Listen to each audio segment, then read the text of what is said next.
In the name of the Father, and of the Son, and of the Holy Spirit. Amen. By the Sacred Heart of Jesus, and the Immaculate Heart of Mary, one with Louisa, the little daughter of the divine will, I enter into the holy divine will.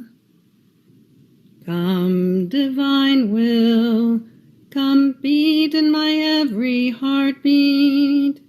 Come breathe in my every breath. Come pray, adore, and reign in me. In the name of everyone and everything, past, present, and future. In, with, through, and for Jesus, Mary, and Louisa. In, with, and for all, that all may be for the glory of God and the good of all souls, giving to God as if all lived in the most holy divine will, united with creation, redemption, and sanctification, praying as one in that one eternal act, for the kingdom to come, reign on earth. Fiat.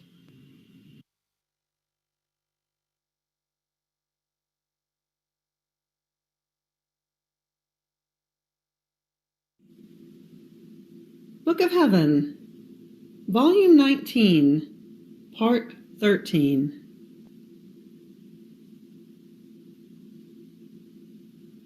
July 5th, 1926. Jesus makes himself seen while writing what he says about his will in the depth of the soul, and then he gives a short account of it in words.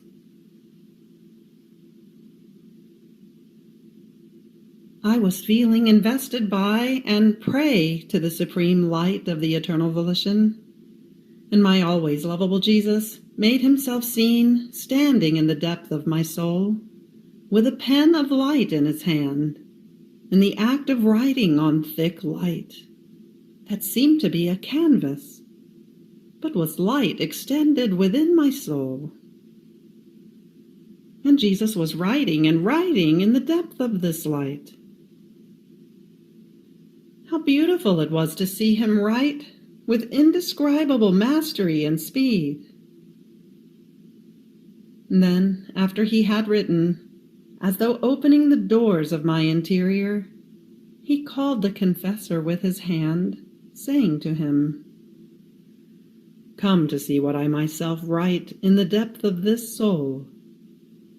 I never write on paper or canvas, because they are subject to perishing. But I delight in writing in the depth of the light enclosed in this soul by virtue of my will. My characters of light are indelible and of infinite value. So, when I have to manifest to her the truths about my will, first I do the work of writing them in the depth of her being, and then I speak to her, giving a short account of what is written in her. This is why when she says what I have told her, she says it with few words, while when she writes, she does it at length. It is my writing that, overflowing outside of her soul, does not give a short account, but my extended truth, just as I myself wrote it in her inmost interior. I remained surprised and with an unspeakable joy in seeing my sweet Jesus writing inside of me.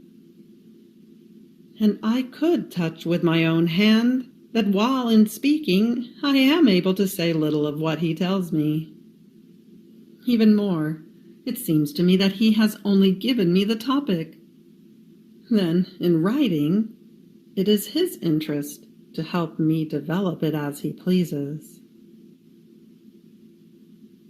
And Jesus All-Goodness told me, "My daughter, now your marvel ceases that while you write you feel the truths arise within you as though from within a font. It is the work of your Jesus done in you, that overflowing from every part of your soul, pours order on paper, and the truths written in you, marked with characters of light.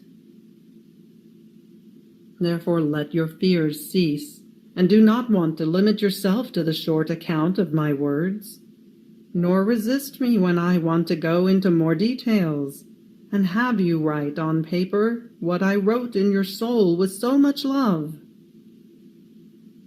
How many times you force me to use my power and to overwhelm you, so that you may not resist me in writing what I want. Therefore let me do. It shall be your Jesus' care that the truth may shine in everything." July 8, 1926. Threats of New Chastisements. How the one who must do a universal good must do and suffer more than anyone.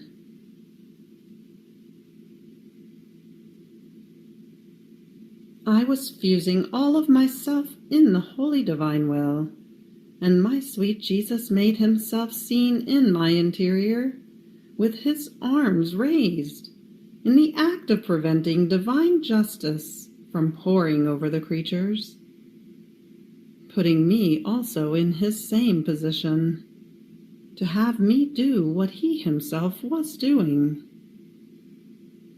But creatures seem to incite divine justice to strike them. And Jesus, as though tired, lowering his arms, told me, "My daughter, what human perfidy! But it is right, it is necessary, that after so much tolerance, I free myself of so many old things that occupy creation, that being infected, bring the infection to the new things, to the new little plants.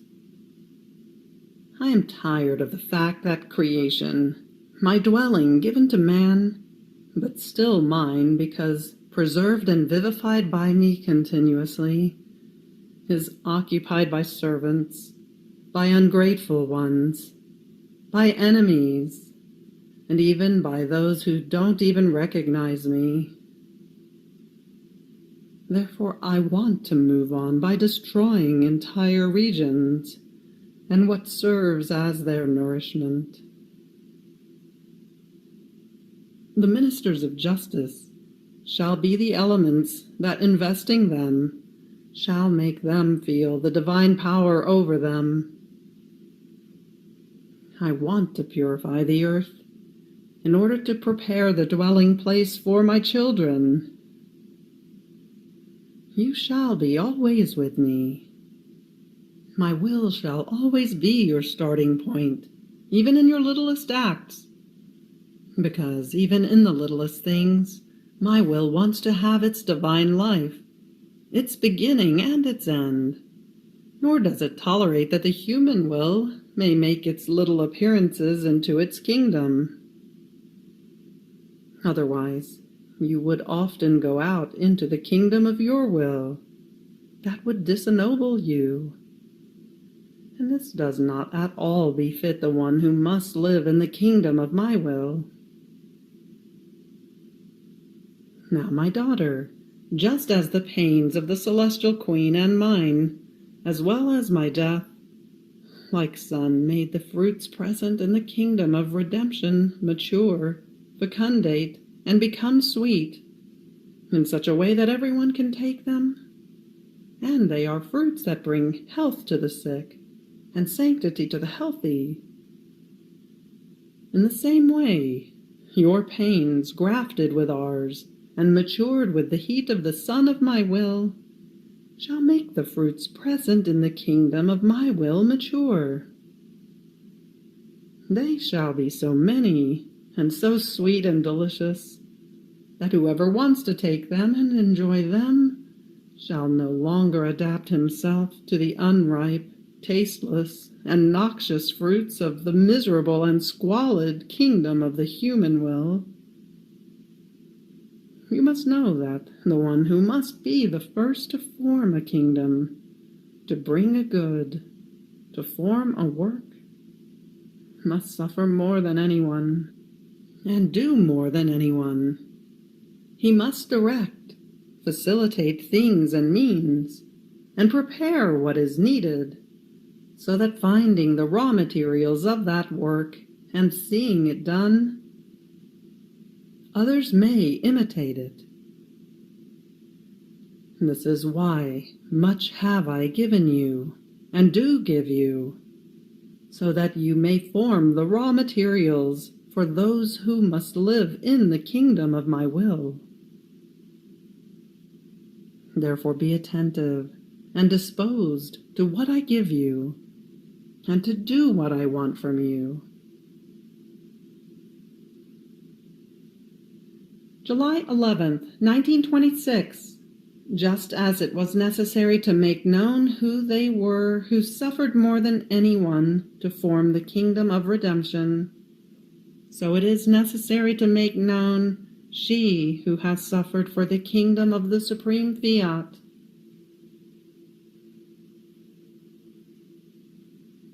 For quite a few days, my sweet Jesus had not told me anything about his most holy will. Rather, he would make himself seem sad in the act of striking the creatures. Today, as though wanting to go out of his sadness, because when he speaks about his will, it seems he puts himself in feast. Coming out from within my interior, he told me, "My daughter, I want to cheer myself up. Let me speak of the kingdom of my supreme will." And I, "My love and my life, Jesus, if you do not tell me all the secrets that are in it, not knowing everything, I shall not enjoy the fullness of the goods that this kingdom possesses. Nor shall I be able to give you the requital of love for the goods that you hide. And I would feel unhappy in the midst of so much happiness, because my I love you would not be flowing in everything that you possess in it. It may be small, but it is the I love you of your little daughter, whom you love so much." And Jesus, taking my own words, told me, "My little daughter, you yourself are saying how necessary knowledge is. If it is necessary for you, much more so for others. Now you must know that in order to form the kingdom of redemption, those who distinguished themselves the most in suffering were my mamma and I. And even though apparently she suffered none of the pains that the other creatures knew, except for my death that was known by all, and that was the fatal and harrowing blow for her maternal heart, more than any most sorrowful death. However, since she possessed the unity of the light of my will, this light brought to her pierced heart not only the 7 swords told by the Church, but all swords, spears, and pricks of all sins and pains of creatures, that martyred her maternal heart in a harrowing way. But this is nothing. This light brought her all my pains, my humiliations, my torments, my thorns, my nails, the most intimate pains of my heart. The heart of my mamma was the true sun. Though one can see nothing but light, this light contains all the goods and effects that the earth receives and possesses. So one can say that the earth is enclosed in the sun, The same for the Sovereign Queen. One could only see her person, but the light of my supreme will enclosed in her all possible and imaginable pains. And the more intimate and unknown these pains were, the more valuable and powerful they were over the divine heart, to impetrate the longed-for Redeemer.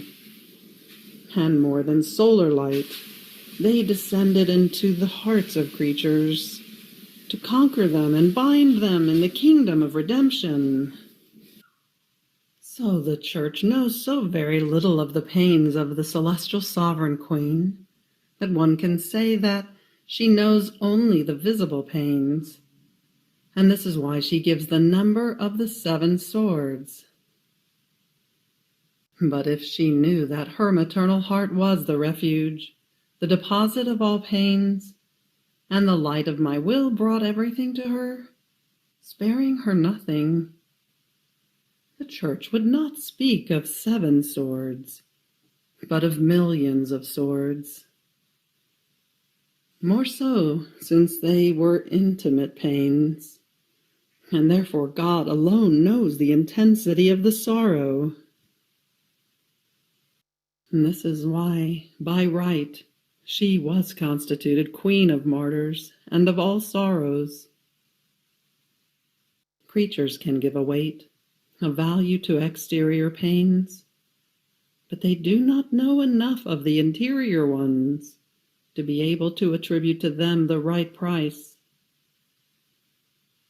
Now, in order to form in my mamma, first the kingdom of my will, and then that of redemption, so many pains were not necessary, because since she had no sin, the inheritance of pains was not for her. Her inheritance was the kingdom of my will. But in order to give the kingdom of redemption to creatures, she had to submit herself to so many pains. So the fruits of redemption were matured in the kingdom of my will, possessed by me and by my mamma. There is nothing beautiful, good, or useful that does not come from my will. Now, united to the Sovereign Queen, came my humanity. She remained hidden in me, in my sorrows, in my pains. Therefore little was known about her. But as for my humanity, it was necessary that what I did, how much I suffered, and how much I loved, be known. If nothing were known, I could not form the kingdom of redemption. The knowledge of my pains and of my love is magnet and spur, incitement and light to draw souls to taking the remedies, the goods contained in it. Knowing how much their sins and their salvation cost me is chain that binds them to me and prevents new sins. If, on the other hand, they had known nothing of my pains and of my death, not knowing how much their salvation cost me, no one would have given a thought to loving me and saving his soul. See then how necessary it is to make known how much he or she who has formed within him or herself a universal good to give it to others has done and suffered. Now, my daughter, just as it was necessary to make known to creatures who he and she were, and how much it cost them to form the kingdom of redemption, so it is necessary to make known she whom my paternal goodness has chosen first to form the kingdom of the supreme Fiat within her, and then to give rise to its transmission to others. Just as it was for redemption, that was formed between me and my celestial mamma first, and then became known to creatures, so it shall be for the supreme fiat. Therefore it is necessary to make known how much this kingdom of my will costs me, that I had to sacrifice the littlest of all creatures, so that man might enter once again into the kingdom he had lost, keeping her nailed to a bed for 40 years and more, without air, without the fullness of the light of the sun that everyone enjoys. How her little heart has been the refuge of my pains and of those of creatures. How she has loved all, prayed for all, defended all. How many times she has exposed herself to the blows of divine justice to defend all of her brothers. And then her intimate pains and the very privations of me that martyred her little heart, giving her continuous death. In fact, since she has known no other life but mine, no other will but mine, all of these pains laid the foundations of the kingdom of my will, and like solar rays, matured the fruits of the supreme fiat. So it is necessary to make known how much this kingdom cost you and me, so that from its cost they may know how much I yearn for them to acquire it, and from its cost they may appreciate it, love it, and aspire to enter, to live in the kingdom of my supreme will. I wrote this to obey, but the effort has been so great that I could just barely mention my poor existence, since because of the great reluctance I feel my blood freeze in my veins. However, I can but repeat always, Fiat, Fiat, Fiat. July 14th, 1926. How Jesus kept the kingdom of his will prepared in his humanity to give it back to creatures. All divine and human interests are in danger if one does not live in the divine will. I continue my usual fusions in the holy will. Many times my sweet Jesus accompanies me in the repetition of these acts. Other times he stays there to see whether anything escapes me of all that he has done, both in creation and in redemption. And all goodness, he makes it present to me, that I may place even just one little I love you, one thank you, one adoration, telling me that it is necessary to recognize to what point his will has extended the boundaries of the kingdom of his volition for love of the creature, that she may make her round in this kingdom to enjoy it, and through her love, her possession of it may become more stable. And seeing her always in it, everyone, heaven and earth, may recognize that the kingdom of his will has now delivered its heiress, who loves it and is happy to possess it.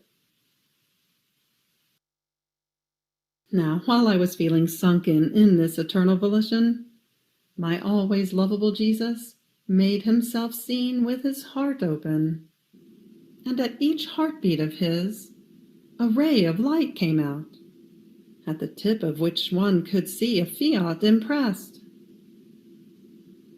And since the beating of the heart is continuous, as one ray would come out, another would follow, and then another one. They never stopped coming out. These rays invaded heaven and earth, but all of them carried the fiat impressed on them. And not only his heart, But as he looked, rays would come out of his eyes.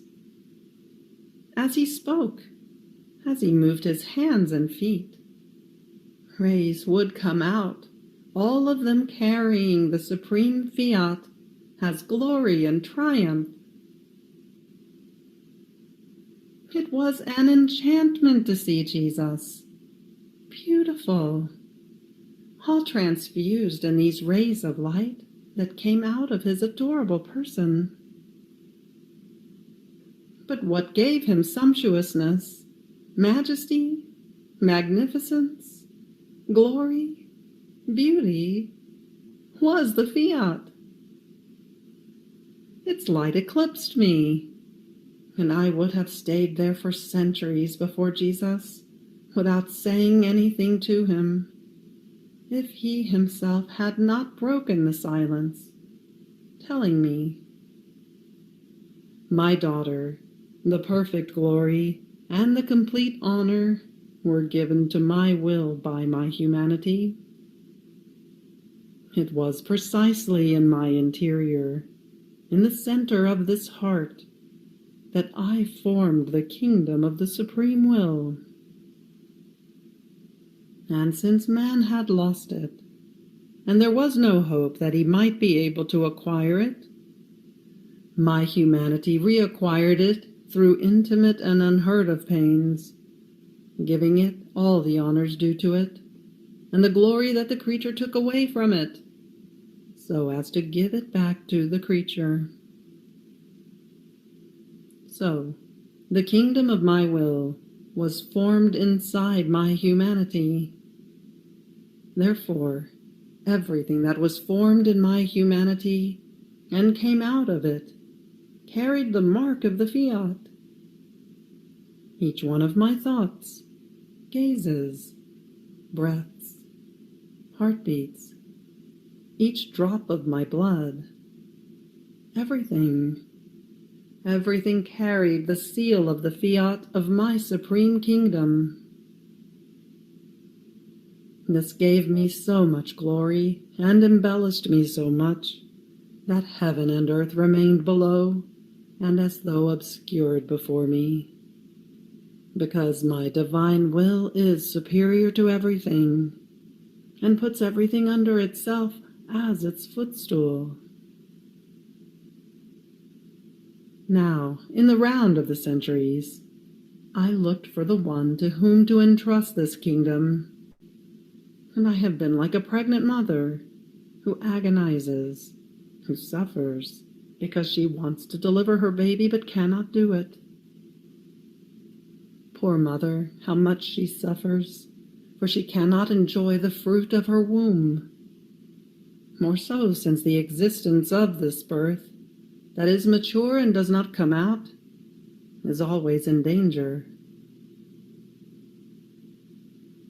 More than pregnant mother have I been for so many centuries. How much I have suffered. How I have agonized in seeing the interests of my glory in danger, both of creation and of redemption.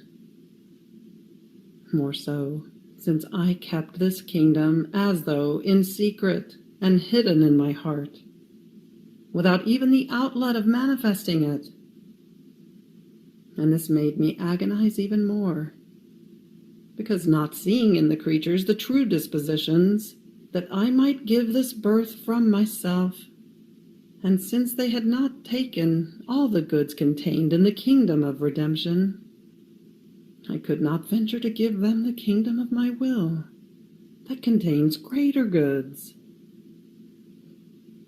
More so, since the goods of redemption shall serve as provision, as antidote, so that on entering the kingdom of my will, they might not repeat a second fall like that of Adam. So if not all of these goods had been taken, on the contrary, they have been tampered with and trampled upon, how could this birth, my kingdom, come out from within my humanity?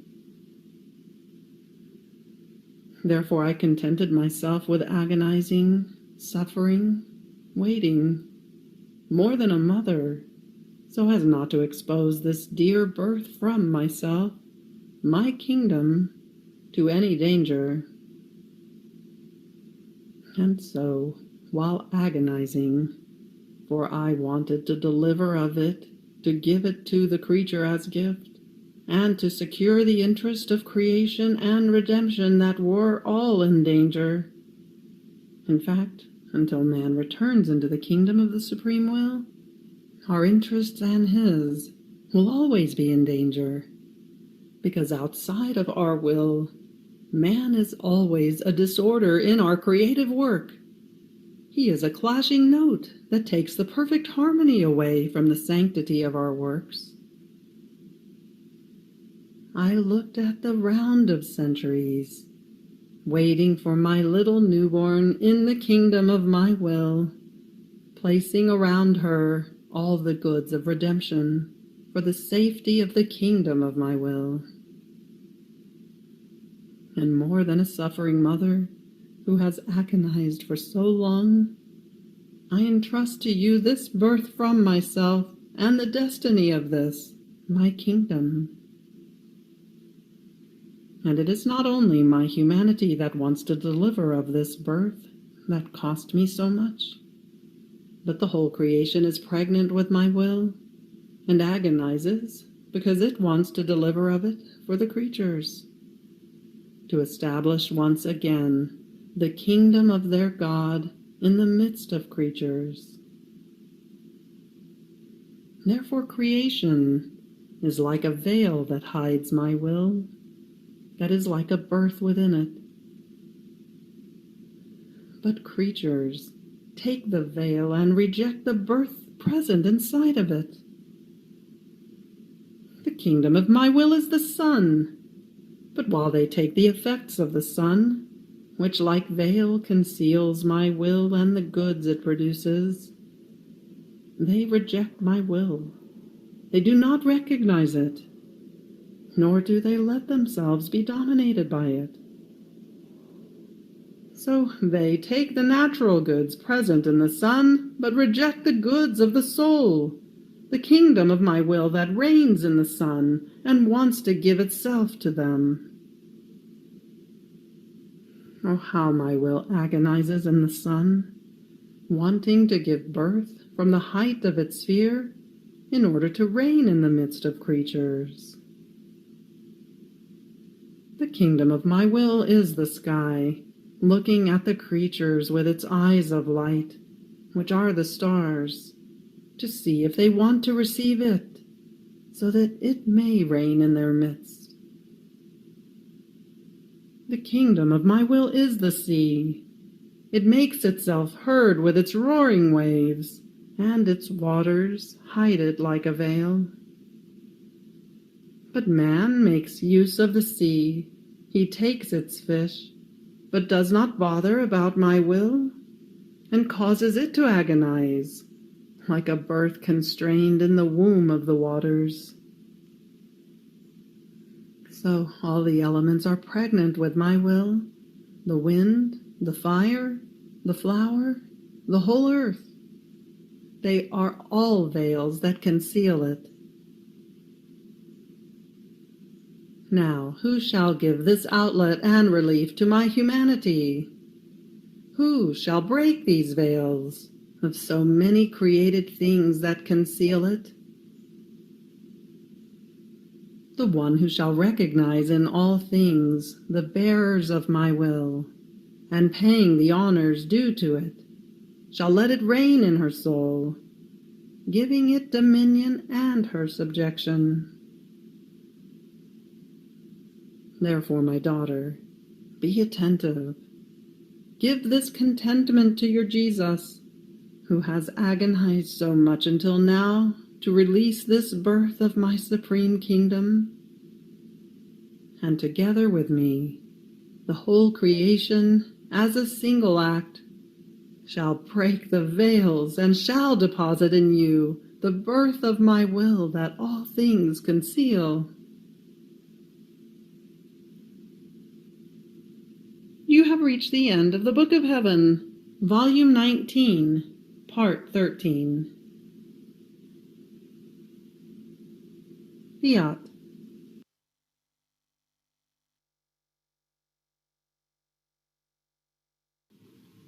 Dearest Lord Jesus, I thank you for your lessons of today. Free me from living one single instant outside of your will. Have pity on me and do not permit that I either know or acquire any other life except that of your divine will. Fiat et Amen.